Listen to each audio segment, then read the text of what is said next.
Kenapa novel ini jadi perbincangan? Novel ini ditulisnya tahun 60-an, tapi sekarang jadi obrolan. Alasannya sederhana. Novel ini sempat disebut hilang, tidak diketahui di mana naskahnya. Yang tidak ditemukan kata-katanya dibiarkan kosong. Jadi dikasih tanda kurung buka, kurung tutup, lalu titik. Dan itu menandakan bahwa ini adalah kata yang hilang dalam novel ini.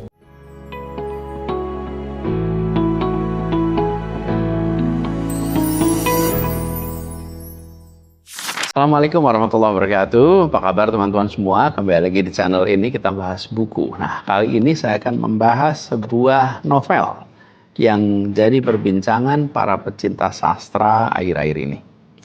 Novel ini berjudul Kereta Api yang Berangkat Pagi Hari.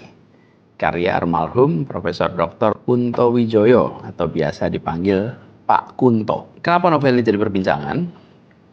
Novel ini ditulisnya tahun 60-an, tapi sekarang jadi obrolan. Alasannya sederhana. Novel ini sempat disebut hilang, tidak diketahui di mana naskahnya. Jadi sebagai gambaran, novel ini sebenarnya pernah diterbitkan di Harian Jihad sebagai sebuah tulisan bersambung. Novel tersebut ditulis sekitar Juni sampai Agustus 1966 sebagai cerita bersambung. Nah, masalahnya Harian Jihad itu udah tutup dan Pak Kunto maupun keluarganya juga tidak punya dokumentasi naskah asli novel tersebut, karena itu novelnya sempat dianggap hilang. Nah, ternyata naskah Harian Jihad itu berhasil didokumentasikan oleh Perpustakaan Nasional. Naskah itu kemudian direstorasi, kemudian diterbitkan ulang dalam bentuk buku pada bulan Desember 2024. Jadi itu yang kemudian menjadi menarik, bahwa novelnya hilang, penulisnya, keluarganya tidak ada, tidak punya dokumennya, tapi kemudian ternyata Perpustakaan Nasional punya mikrofilmnya. Ada beberapa hal yang menarik di dalam novel ini, tapi sebelum kita bahas isinya, kita bahas dulu tentang penulisnya. Namanya Pak Kunto. Beliau adalah seorang pribadi multitalenta yang pernah dimiliki negeri ini. Beliau adalah sejarawan, sastrawan, budayawan, intelektual, dan beliau PhD dari Columbia University, dikenal sebagai sejarawan yang sangat jernih. Beliau sangat produktif, karya-karyanya dapat pengakuan sangat luas, buku-buku ajarnya jadi referensi penting di berbagai kampus. Saya pribadi pun punya pengalaman yang unik ya, karena kebetulan beliau dosen di Fakultas Sastra dan Budaya UGM, saya di mahasiswa Fakultas Ekonomi. Putra beliau namanya Punang Amari Pujo, itu teman SMP, sejak SMP dengan saya. Dan Punang ini cerdas sekali. Saya ingat guru bahasa Inggris selalu ngasih contoh, Punang itu anak yang nilai bahasa Inggrisnya selalu sempurna.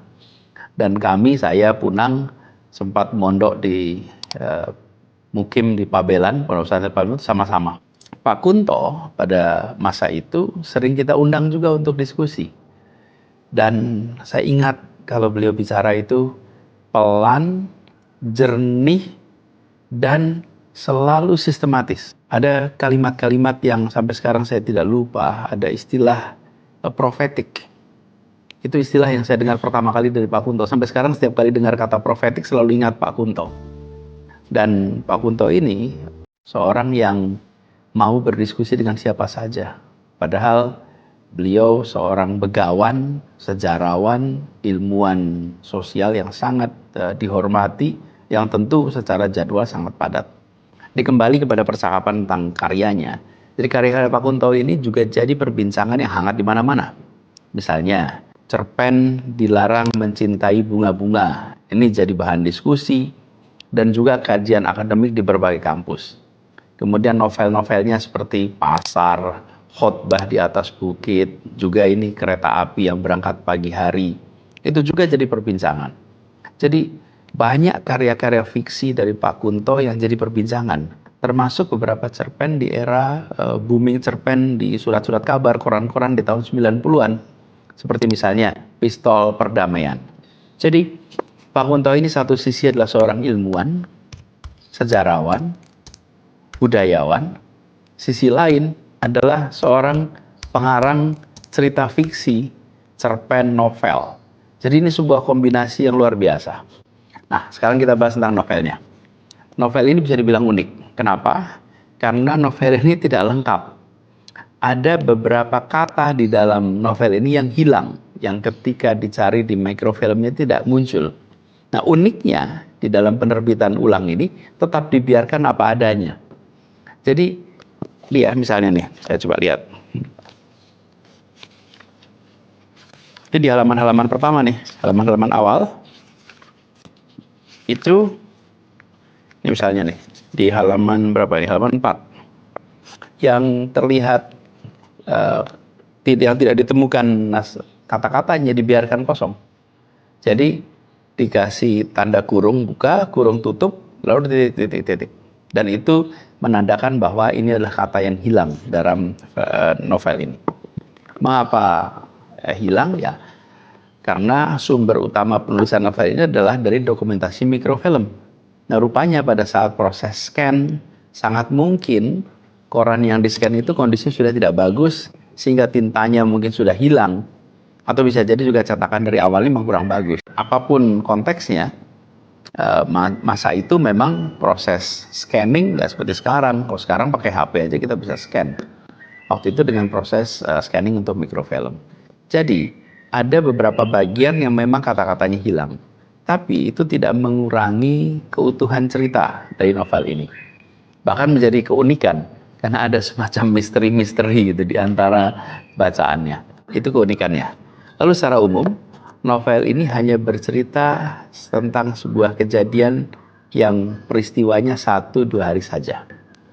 Tapi ada banyak adegan kilas balik, flashback yang membuat cerita ini jadi agak panjang. Walau kalau dihitung, novel ini juga tidak terlalu panjang. Ini hanya sekitar 100 halaman. Jadi cocok untuk dibaca akhir pekan. Karena dalam 1-2 hari saja novel ini bisa selesai. Novel ini diawali dengan cerita sebuah ujung rel kereta di satu desa namanya Ngawonggo, Klaten. Nah, sebagai catatan saja ya, Pak Kunto itu SD SMP-nya di Klaten. Nah, ujung rel pemberhentian kereta ini bukanlah stasiun. Kereta berhenti di desa tersebut karena tidak bisa mencapai stasiun yang seharusnya jadi tempat pemberhentian. Jadi alasan mengapa kereta tidak bisa sampai stasiun, karena jembatan kereta yang menghubungkan desa itu dengan stasiun itu diledakkan oleh pejuang pada masa revolusi. Jadi setting novel ini itu berkisar masa revolusi Indonesia kira-kira tahun 49. Karena di akhir cerita dijelaskan bahwa perang melawan Belanda sudah usai. Nah, menariknya, meskipun novel ini bercerita tentang masa revolusi, tapi adegan persiapan peledakan bom di jembatan kereta itu juga jadi salah satu adegan heroik yang berkaitan dengan perang dalam novel ini. Lalu sebagian besar alur novelnya berkisah tentang relasi manusia di sekitar desa tersebut. Pembahasan tentang hubungan personal, hubungan sosial, itu memang jadi ciri khas dari tulisan-tulisan visinya Pak Kunto. Nah, masalah utama yang ditulis dalam novel ini sebenarnya berawal dari ego dan kesalahpahaman. Jadi, salah satu pejuang yang bernama Kusen, yang bertugas meledakkan jembatan, itu berselisih paham dengan kakek Dul Gapar.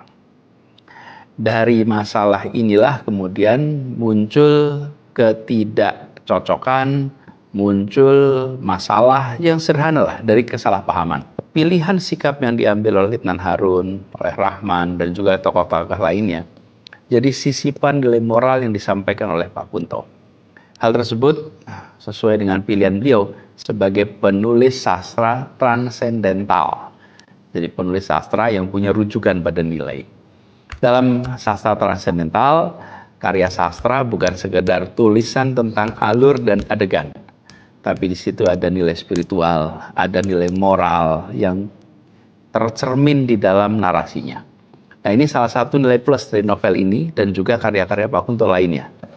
Setelah kita baca karya Pak Kunto, kita akan memperoleh bahan perenungan. Apa yang terlihat di permukaan tidak selalu seperti aslinya.